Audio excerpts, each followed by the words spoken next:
Hands up, গান down. গেলবারে যা ভুল হয়েছে এবারে যেন আর না হয়। অনেকগুলো কনস্পিরেসি থিওরির জন্ম হয়েছে।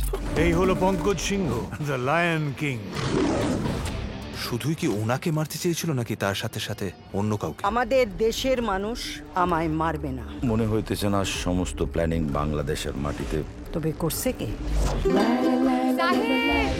রাতে ঘুমাও না? আপনার ওই দুইটা চোখ ঘুমোতে দেয় কই?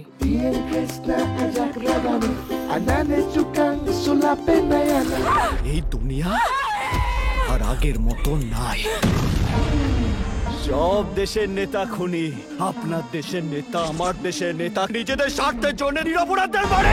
এটা আমার ঘরের মামলা, আমরা ঠিক করব, ইন্ডিয়া না।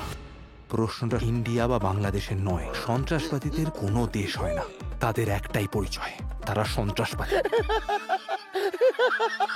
সন্ত্রাস দমন। স্যার, হাত করার যেরকম হাতকে ছাড়া চলে না, তেমনি আমারও আপনাকে ছাড়া চলে না। এখন তো আমরা সত্যিকারেরই হয়ে গেলাম পার্টনার্স ইন ক্রাইম। জঙ্গলে অনেকেই থাকে, কিন্তু রাজা একটাই, সিংহ, পঙ্কজ সিংহ।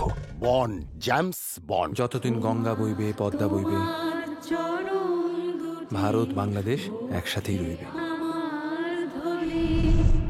আমি হারতে আসিনি পঙ্কজ সিনহা, হয় জিতবো নয় মরবো।